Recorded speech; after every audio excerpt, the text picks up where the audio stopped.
All right, so you're fine. Thank you for No worries. She's like, I don't grab my robe. Everybody's here. How about you? Like an hour until Yeah, we see the hospital make dinner. Oh, nice. Yeah. Yeah, but stop now. Tricky, so you come here. Ah, good. That's right. Hang out and then I'll come to you. By the way, yeah. Yeah. That thing.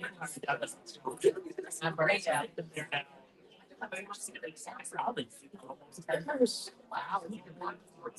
So it's time for everybody to start getting some assistance. That's not easy right now.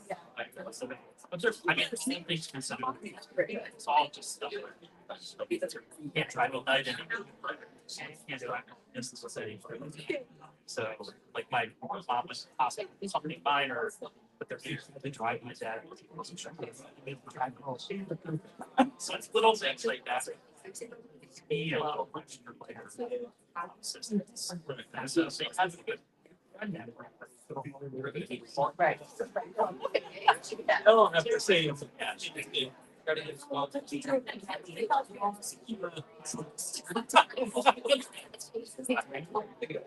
could be worse. Right. I will definitely. Yeah, I heard you had a wedding.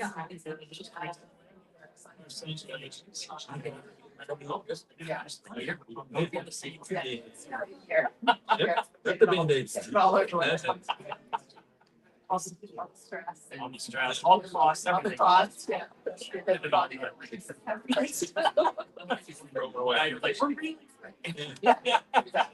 Maybe we'll come back. Yeah. Maybe. Yeah.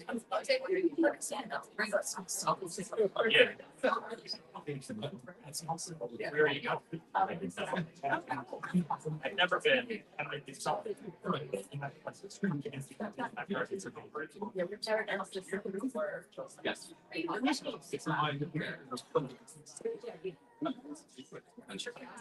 Yep.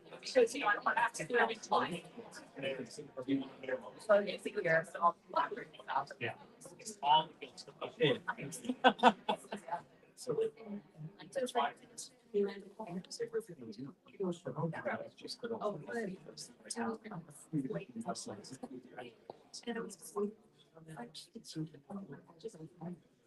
Yes. They don't have to take from. Yeah. Yeah.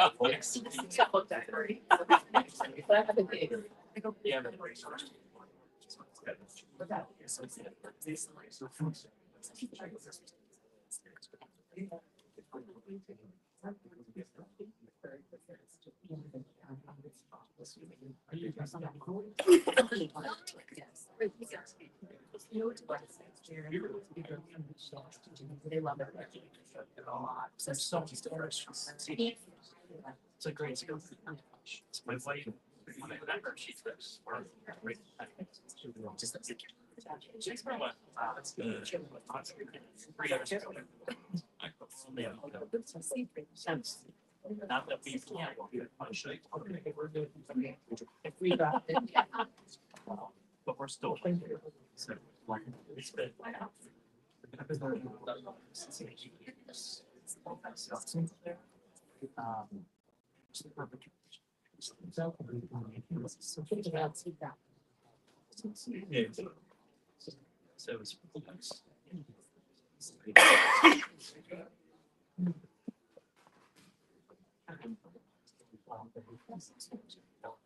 Yes, it's good.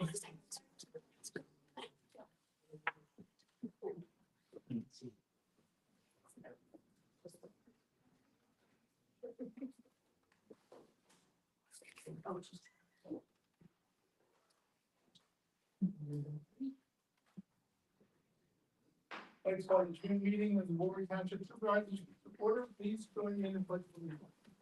I pledge allegiance to the flag of the United States of America, to the republic for which it stands, one nation, under God, indivisible, with liberty and justice for all. Board minutes, the executive session discussed matters of personnel. And I did approval of the minutes. Make a motion to approve the minutes for Monday, May 19th, 2025, Board of Supervisors meeting. All in favor? Aye. Now, Scott. Thank you. Recreation Station ribbon cutting will be held tomorrow, June 17th at 11 a.m. We'll have some tents set up. We'll be under the pavilion, so hopefully it doesn't rain. The summer movies in the park series will kick off on June 18th. Despicable Me 4. All movies are held here at the Warwick Community Park at dusk, behind the large pavilion. For more information, feel free to visit warwickrec.com. And I'm happy to announce that the 2025 road program is complete, at least the paving portion. There's still some punch list items, but all the roads in the program have been paved. So I have. Thanks, Scott. Citizens comment, we have one, DJ Cozy. All right. Good evening. My name is TJ Cozen and I live at Sand Trap Road in Sovereign Estates. I came here because I'm concerned about the speeding in my neighborhood. And if y'all lived where I live, you'd be concerned too. Let me put it plain. Every day, cars and trucks come flying down Sand Trap and Fairway Drive like they're running late for the Pocono 500. And half the time, they're not even from our neighborhood. They're just cutting through to avoid traffic lights like our streets or some kind of shortcut speedway. Now, right by Clubhouse Circle, there's a curve so blind you can have the eyes of a hawk and still not see what's coming. My father-in-law almost got in a head-on collision on it. And when folks park on the inside of that bend, it turns that stretch into a real-life game of chicken. Also, one of our service members who serves in the National Guard, son was almost killed on his bike, almost hit and killed. I bet you. This ain't drama, that's just meth. This road is unsafe, and the township has done nothing about it in 20 years. And for 20 years, we as residents have been coming to you. Now, I know PennDOT won't let us label township roads as snow-through streets. Kyle's made that clear in emails to my wife. But this is still our township, and you'll still have the ability to do something. That something starts with putting up no parking signs on that curve and installing 3 speed humps on Fairway and 1 by the power lines on Sand Track. I've heard from my wife, Kyle says speed humps are noisy. Well, you know what else is noisy? A lifted pickup doing 55 in the 25. And don't even get me started on engine braking at 7 a.m. I've been to Doylestown where these speed humps exist. The noise isn't that loud. The rumble strips on Stony are a lot worse. And if you're worried about signs and painted markings hurting the look of our neighborhood, ask yourself what's uglier, a speed hump or a stretcher or a body bed. You've had speed studies done before, and I appreciate that you're all doing another one. Not that it needs to be done, but doing another one. But let's be real.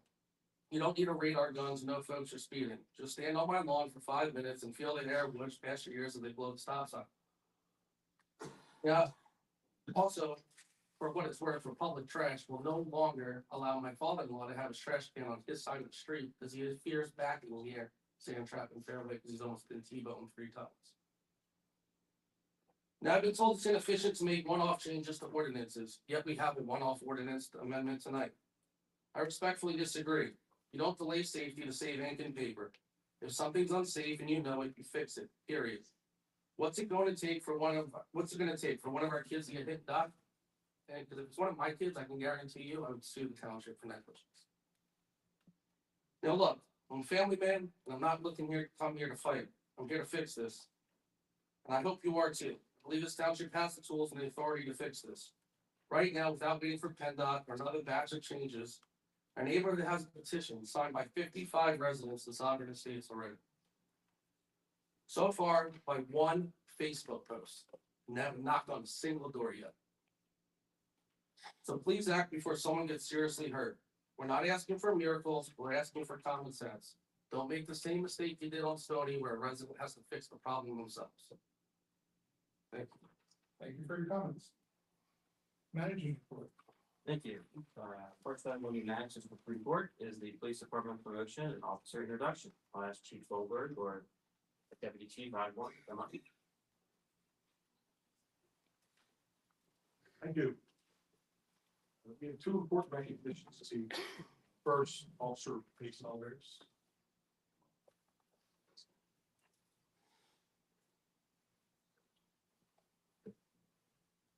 We'd like to welcome Officer Mason Oliveris to the Warwick Township Police Department.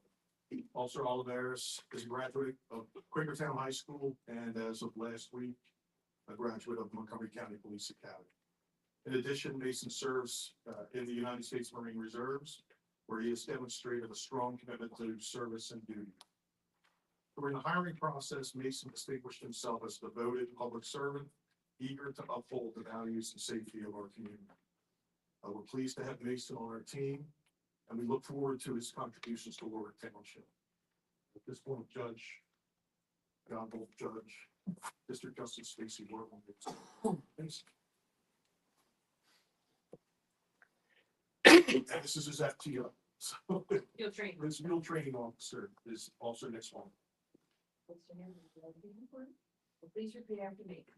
I, Mason Oliveris, I, Mason Oliveris, being duly sworn being duly sworn as a police officer as a police officer in Warwick Township, in Warwick Township, Bucks County, Bucks County, Commonwealth of Pennsylvania, Commonwealth of Pennsylvania, do solemnly swear or affirm do solemnly swear or affirm that I will support, obey, and defend that I will support, obey, and defend the Constitution of the United States, the Constitution of the United States, the Constitution of the Commonwealth of Pennsylvania, the Constitution of the Commonwealth of Pennsylvania, and the ordinances of Warwick Township, and the ordinances of Warwick Township, and I will discharge the duties and I will discharge the duties of my office of my office with fidelity. with fidelity. Furthermore, Furthermore, I affirm I will I affirm I will uphold, obey, and enforce uphold, obey, and enforce the law without the law without consideration of a person's race, consideration to a person's race, color, color, sex, sex, religious creed, religious creed, sexual orientation, sexual orientation, age, age, national origin, national origin, ancestry, ancestry, handicap, handicap, or disability. or disability. Congratulations.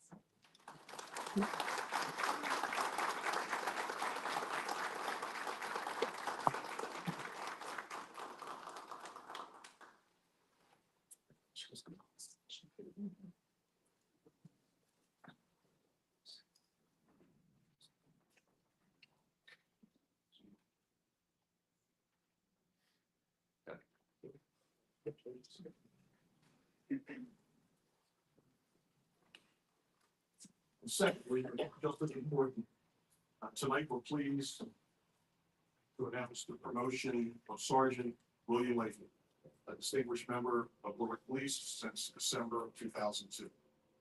Sergeant Leahy is a graduate of Warwick High School and Temple University's Criminal Justice Program.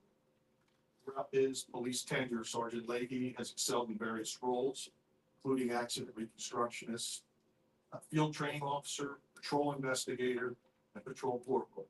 Actually, currently, he's the supervisor of our field training program. So he has his hands full with our 3 newest officers.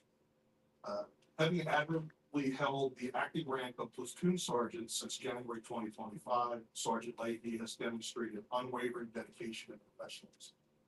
It's with great pleasure that we now permanently assign him to this well-deserved role. Sergeant Leahy, congratulations.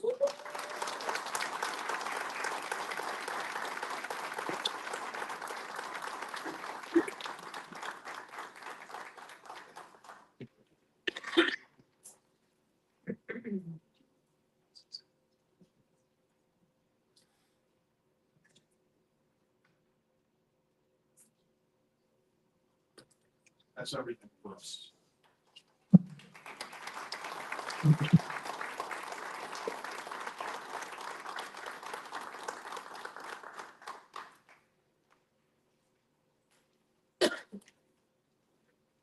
Now, as we traditionally do after the agenda item like that, we'll take a minute or so recess, allow those who aren't interested in the rest of the agenda to leave. Get to the rest of it.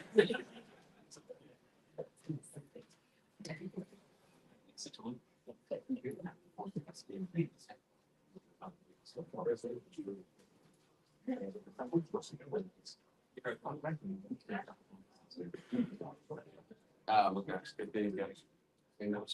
Well, super. Michael Zach. Sorry. Nice to see you guys again. Yeah, we became today. There's just too many for this. I'll do that. Zero issues. That's just the issue. It's not like it's.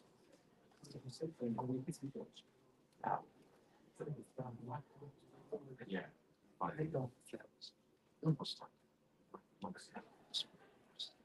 think I was doing. Okay, next item on the agenda is zoning hearing board 25-05, Warminster Municipal Authority well number 37 for zoning review. Warminster Authority is proposing to raise the existing well house building at the corner of Stover Street and Clover Place in Stover Hill, and replace it with a 32 by 40-foot water facility. Besides the building, the site improvements include paving, fencing, and landscaping. The building was also proposed outside of the floodplain, whereas the current building is within the floodplain.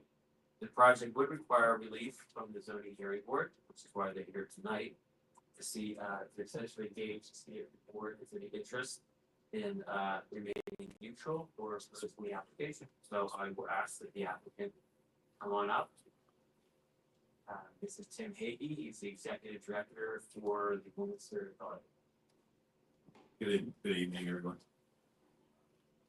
Our application is for a new treatment facility. That treatment facility is needed to treat PFAS chemicals. Those chemicals were used by the United States Navy at military base in Warminster. Unfortunately, that travels north and west, which affects this well location. This is a very important well to us. It's our most productive well in our well system. We need to expand the building to house the treatment facility, the treatment equipment. And so when we looked at this building, where we're going to put it, it's in the floodplain. We'd like to move it out of the floodplain to the location shown on this map. It's quiet. Doesn't make any noise, doesn't have any odors. The existing pump and wells remains where it is. Pretty good neighbor. If I was a neighbor there, hopefully, you, board supervisors, not opposed to this, it's a necessary issue for us to provide clean potable water to all the customers, including those in Warwick, for removals. And I'd be happy. Rick gets us here from CKS Engineers. And he can answer any technical questions if you have any of those. Happy to answer any question. I have a couple questions. One of the things that I think is concerning me is that you've got 30 feet off of the property line, that is up to those up there. Is there any opportunity to move it? Like, is it just a floodplain issue? Well, it's certainly a floodplain issue. I will tell you that I spoke to the resident that's there. He's excited. Oh, is that right? He called to complain about kids playing baseball at that facility. He didn't want that to happen. He's got issues with that. I said, well, just so you know, we're proposing to put a building there. He's excited.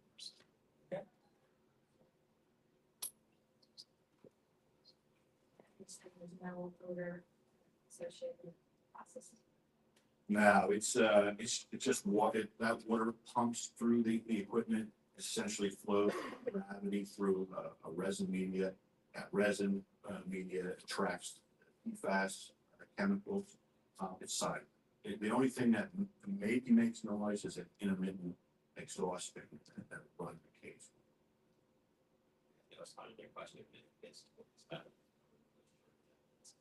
here from Yeah, it'll be very. We're pretty nice.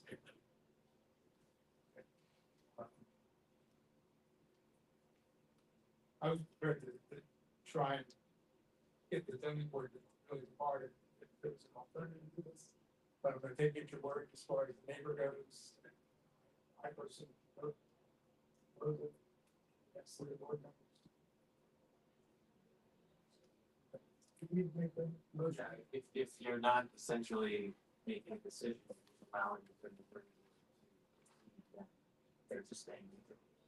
Stay full. We love it. Thank you so much.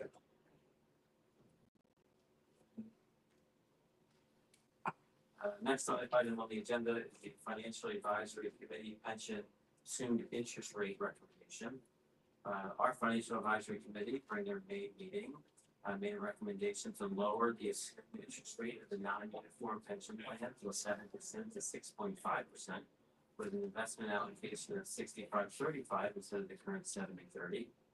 That's just the difference between stocks and fixed income.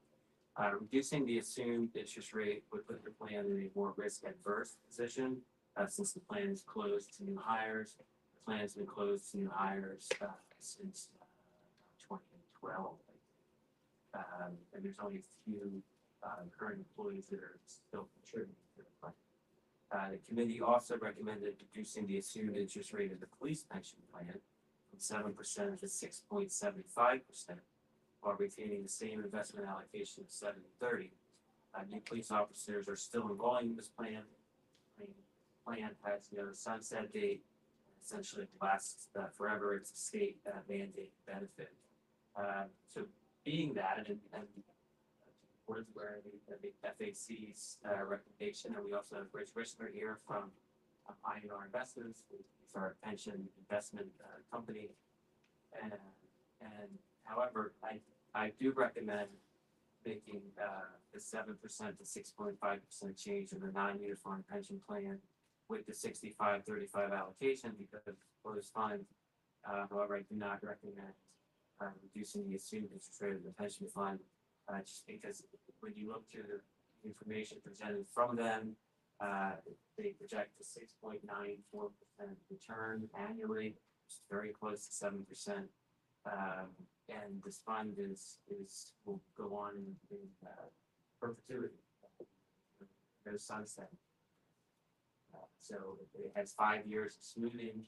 So you have one negative investment year. There's 5 years average.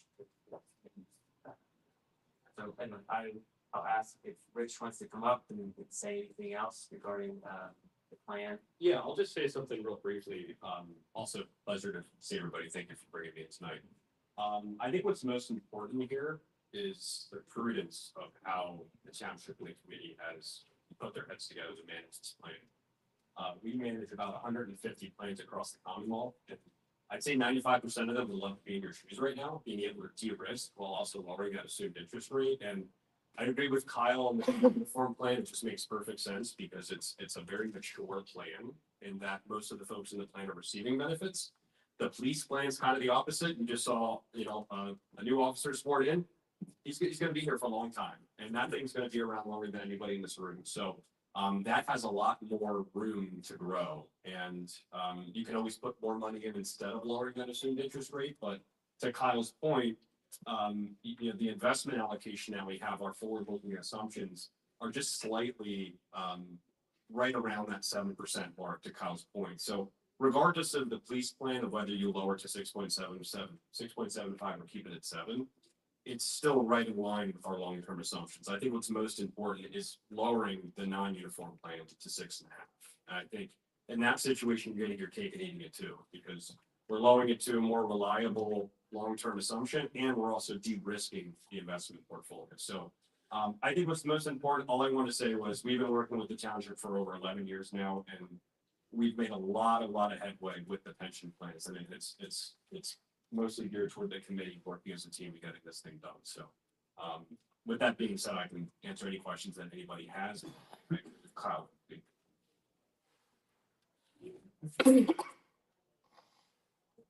No, I think, okay. Can we get a motion? They can help get it on. Can I split it in two? Sure. All right, so I make a motion that we make the interest rate reduction for the, what plan is that one? Non-uniform? Non-uniform. All right, from 0.5% to 6.5%. 7% to 6.5. Right, 5% reduction. And also change the allocation to 65. 35. That good? Second, Second. all in favor? Aye. Police pension? I recommend. We don't actually don't have to do any of that. We're not gonna make it. Yeah, we're record status quo. Okay, interesting. Wonderful. Thank you all so much. Have a great night. Thank you. Okay, next item is the Parks and Rec Board ball field fence advertising recommendation. The Park and Rec Board at their April meeting made a motion to recommend allowing advertisements on the outfield fences. In particular, Warwick Baseball Association believes this will allow their sponsors to receive more exposure during the season. It's been board policy to not allow outfield fencing advertisements. Dan is here, who's your liaison to the park board.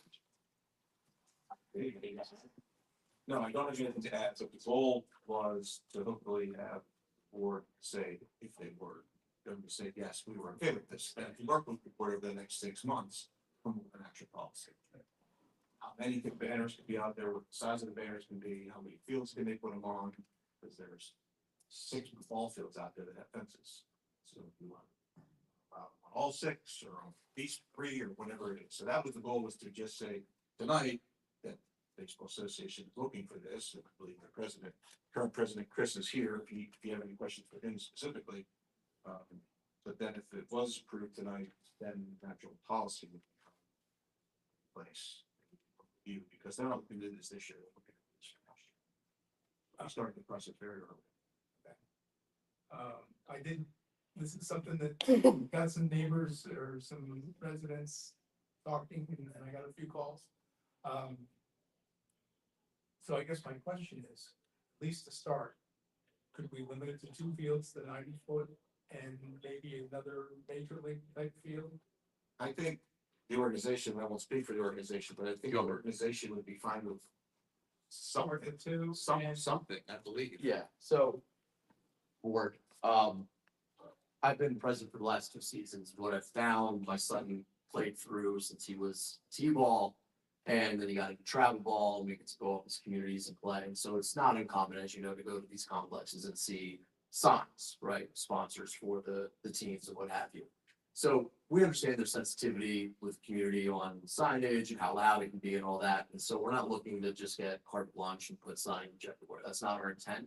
Our intent, as Dan was saying, was to slowly kind of work with you as a team and help our small organization kind of grow as much as we can. Our numbers have never recovered from COVID, and we're the smallest Little League organization in District 30 at the moment.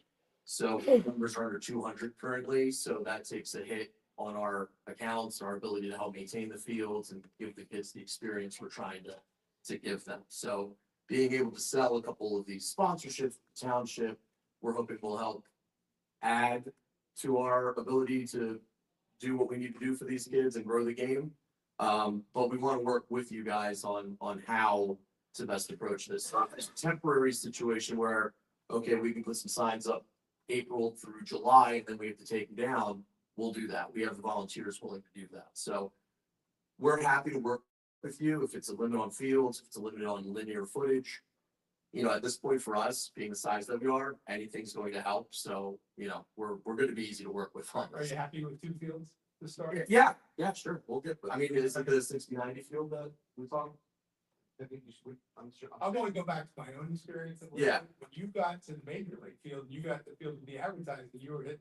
Yeah, so you're like field 5 is, we're slowly converting, if we call it 5 at the complex behind the snack stand, it kind of comes down. That was the main field many years ago. And then the league kind of went away from it. We're kind of going back to it now. So the Little League district games are going to be held down there for the 12s. That's the one we could definitely do. If I could make a request, it would be field 4, which is the one kind of like past center field, because the 10s will play their district games on that field. And both these fields are back in the. Yes. complex. They're not out on. No, it's not field 1, which is up by Guinea, or field 2, which is right behind it. These are by the snack stand. I think it's okay with me. And then, and take them down also. We can work out all those details. We're happy to do that. Yeah. Yeah, that's the idea was to come up, you said you could okay tonight, and then we work with you guys. Do you have any thoughts? I just have a question about. Sure. how You were getting sponsors before doing the sign, and you have a problem now, but. Yeah. What were the, approaches to getting the other sponsors? So Shy of that? first we did, you know, just regular sponsors on the back of the jerseys, but then our numbers went down, so the team count goes down and that limits. So we just put everybody on the shirt. And then we did the larger banners, which, you know, work in the sense that we can get the sponsors on there, but they're very expensive to produce and we have to reproduce them every year because the sponsorships change every year. So we actually don't net a lot from that anymore. It becomes kind of more of a chore than an actual benefit. So I'm not in favor at all. Okay. I mean, I love baseball, love the kids. I walk into Lake Park every day. I like it clean, I like it neat. I would think we'd have to, if we decide to go forward, we really have to set out some really, really hard and fast rules. Because I think that's important. Okay. Because I see both, and I see the major league and the viewpoint, but I'm leaning, I think there's a fact, I don't know if all the residents Yeah. of this community are going to appreciate that or want that, so I. Okay. Totally, we're on the fence. helping just because we're getting desperate, to be honest. That's why. And we could fold, not because of this decision, but it's going to get harder and harder for us to operate. And that would be a shame too. So, I mean, that's how we generate our revenue, is sponsorships. That's where it gets tricky. Who are your current sponsors? Kevin, do you know our current sponsors? See, it's on the back of my shirt. Oh, there you go. I'd be happy to. Are they mostly local or are they mostly? We try to get as many local businesses as we A can. lot of our family members through our organization. You can move closer to that. Not that good. Oh, I'm sorry. But even we've tried to work with some of the like bigger businesses, if you will, that are in the area too. They're a little harder to reach, but we try to do a lot of mom and pops and like support the local, you know, businesses in the community, obviously. I guess what I'm saying is, but you're do you have any data that says like once the signs go up on the fences, then it does attract more, or, you know, or are you just saying? I think it's, right now, the way we're doing it costs us a lot. Right, because we're printing these 5 large banners every year that are very expensive to put up, because the sponsors change every year. Whereas if we had a commitment from a sponsor to do an outfield sign for 3 years, 4 years, 5 years, they pay for that sign, we can hang it up, we can get into all those details. But now we're making one sign for X amount of time, as opposed to a new sign every year when there's turnover, which naturally occurs. Are you saying that this is a freestanding sign? This isn't. It would go on the fence, on the chain link fence. They would Like do a banners. post? They would do banners. Yeah. Okay. Oh, banners, there you go. Yeah, however we want it, yeah. Is that what you do, like zip tying? Yeah, and there's, I mean, we can get into however we wanna do it, but yeah, it would be on the fence in the outfield. And then, you know, when the season ends in July, when, the district tournament's over, you know, we can be there the next day to take it down, put it in our shed, and it'll be seasonal the rest of the year. So do you think First National Bank's on the back of your shirt, right? Am I correct? So would you be able to sell them a higher sponsorship, but the bank, would you be able to pay Yeah. them? You wouldn't? Yeah. Have you discussed that with them, with any of those sponsors? Yeah, so I haven't talked to these groups in particular, but I've talked to other local little leagues that do similar. Okay. And so they'll charge, you know, various rates depending on the signage and where they're gonna be in the outfield. They can get very specific. I mean, for us, I think we're just trying to get the ball rolling, but yeah, it's a bigger financial commitment to get the sign made to be in the outfield than to just be on a shirt and a smaller space on a banner. I'm willing to give it a try, if we could monitor it for a year and see what happens. For a year? Try it for a year, Yeah, that'd be great. we can figure out. Yeah, I'm thinking pilot program. Okay. Yeah. You wanna We get it. authorize Dan to draft the pilot program, I'll present it to the board in a future Yep. meeting when it's, Dan can review it with Warwick Baseball and present it to you. Yeah, since you're giving us the lead time. for- Yeah. Yeah. You need a motion, Kyle, or? Yes, yes. I make a motion that we develop a pilot plan for ball field and its advertising. Aaron? Aye. Thank you, board. And thanks for volunteering to do that. It's a lot of time. It is. I'm actually missing a game right now.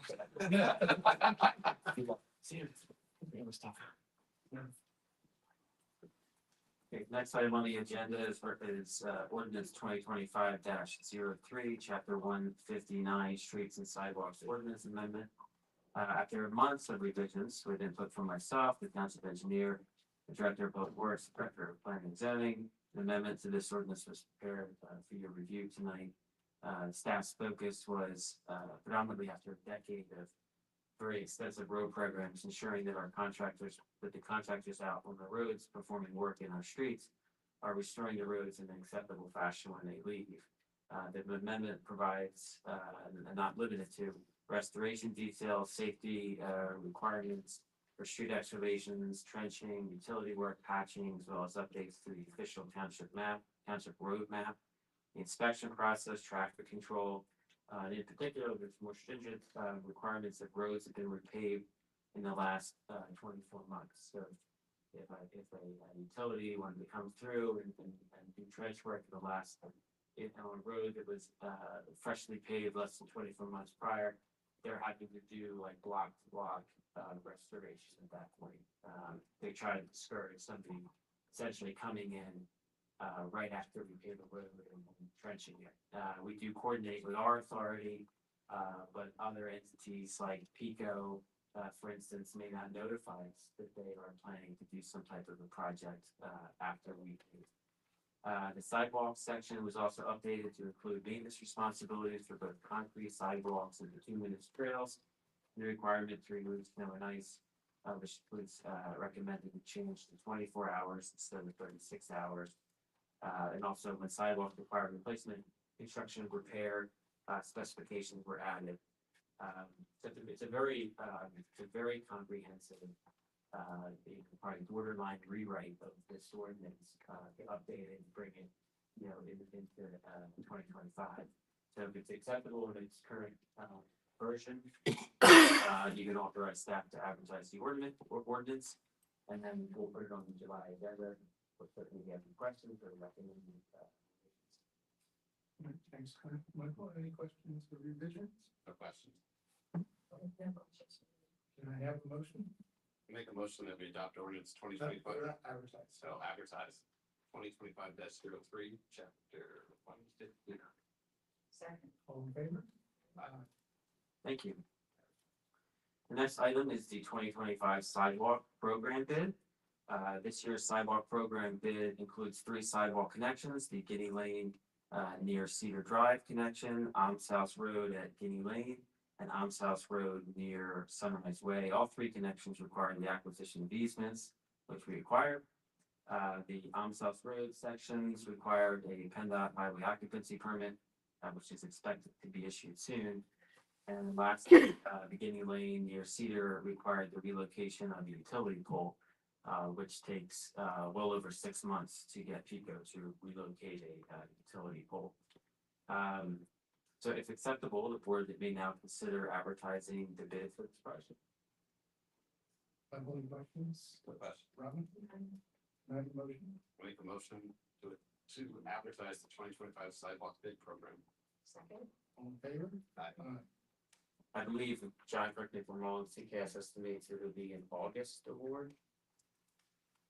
Something about right. Okay. I think we're scheduled to go to bid Wednesday, so it's usually a month, big time event at once.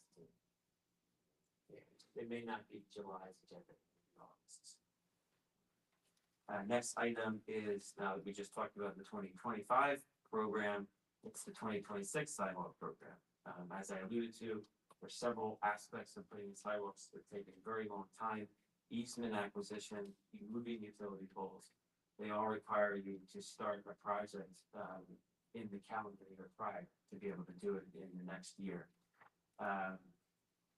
So due to those factors, I'd like the board to approve what sidewalks you want the staff to pursue for 2026, and then we then incorporate those sidewalks into the 2026 budget cycle as we move into September. I put down 4 possible connections. These are 4 connections that are both on our official sidewalk and trails map as potential future connections. One is on Alms House Road between CVS and St. Cyril's. On York Road between Walgreens and the Warwick Tavern. On York Road in front of the Warwick Square Shopping Center. And sidewalks on Alms House Road between Charles Lane and Sand Trap, essentially across the street from Jamison Elementary School. So those are 4 possibilities for the board to consider.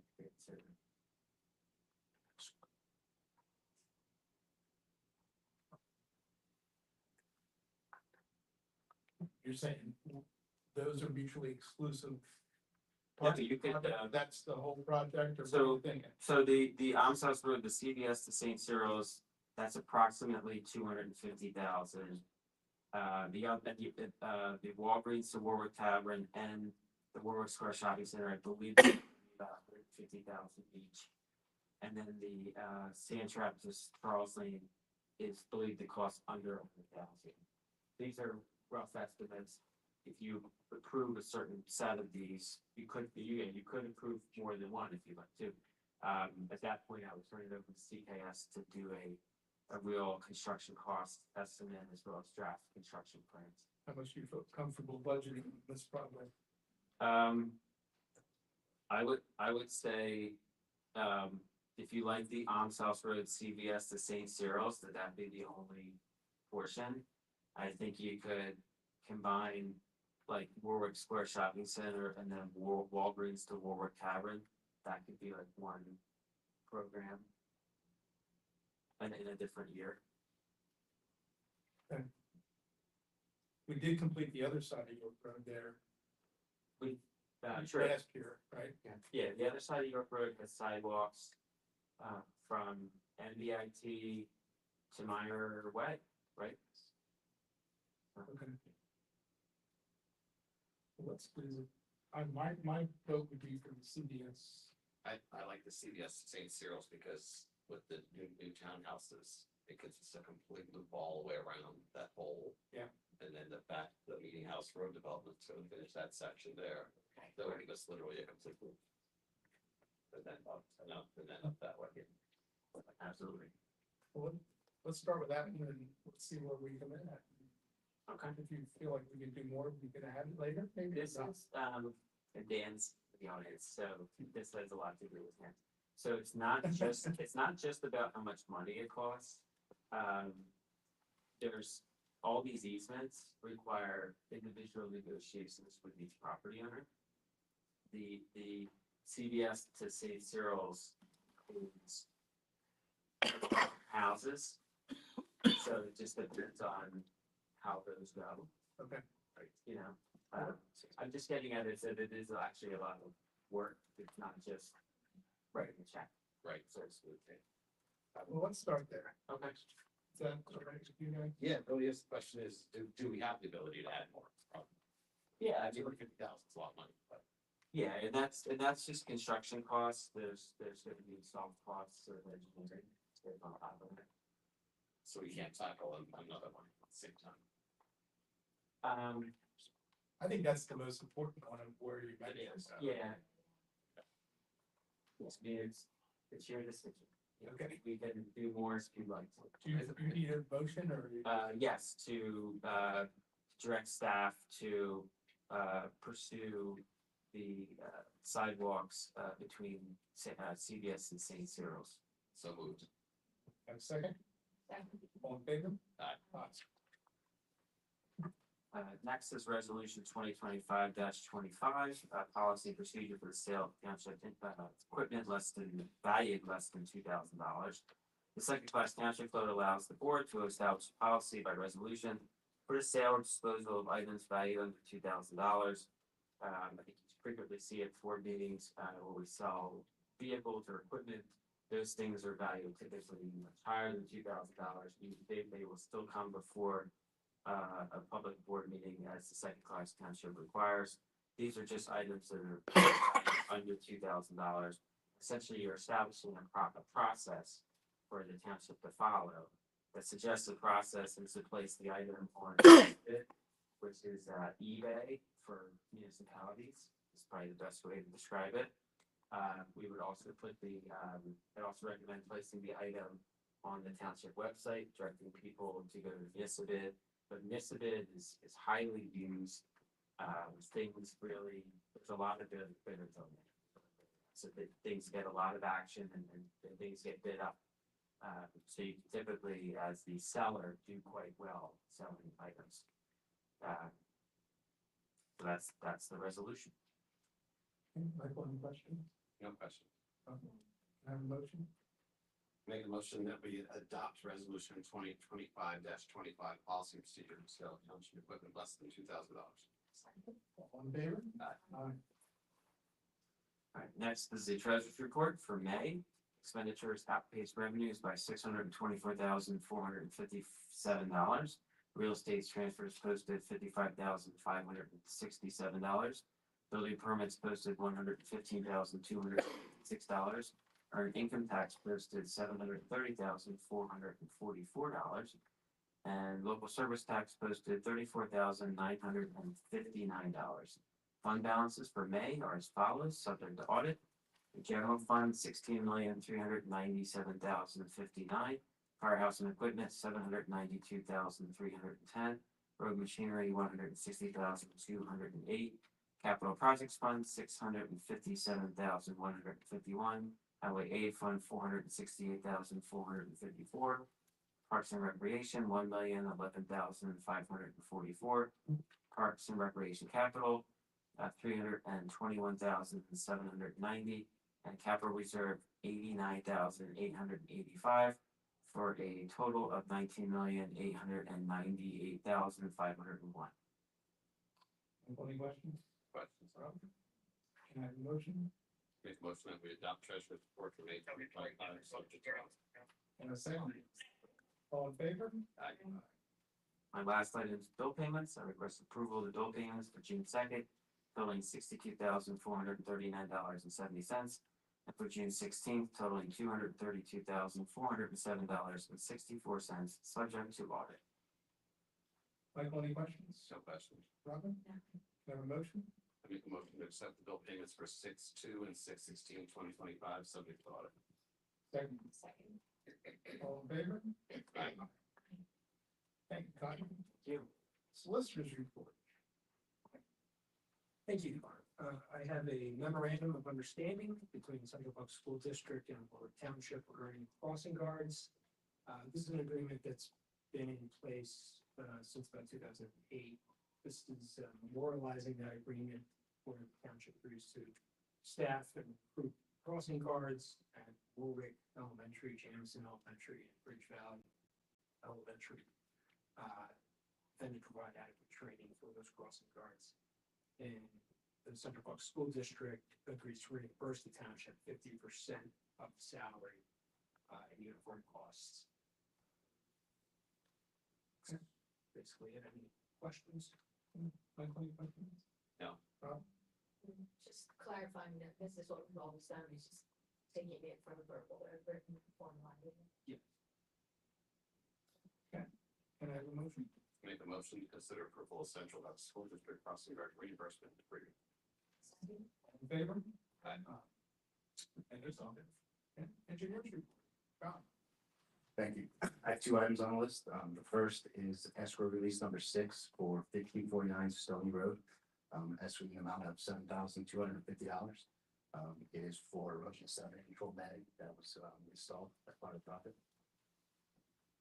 Are you comfortable with how they're doing that? This portion, yeah. Robin, any questions? Have a motion? Make a motion that we consider escrow release number 6 for LG 19-02 for 1549 Stony Road. A second. Second. All in favor? Aye. Aye. The next item is the punch list for Warwick Visit Campus Lot 18, which is also known as Spring Dance Hot Tubs. The punch list was issued by our office in April 25th, 2025. Majority of the items have been completed except for stabilization, which is required by the conservation commission before they can close out their NPDES permit. So everything else on the list has been resolved with the exception to that. We asked that the board approve the punch list this time. Michael, any questions? No question. Rob? No. Can I have a motion? Make a motion that we accept the punch list for LD 21-02 Spring Dance Hot Tub. Second. All in favor? Aye. Aye. Thank you, John. Old business, Michael. None. Robin. Bob. No. New business. Michael. None. Robin. None. None. All right, public comment? Seeing none, I'll ask for an adjournment. Make a motion for adjournment. Second. So moved. Thanks, Martin. Here.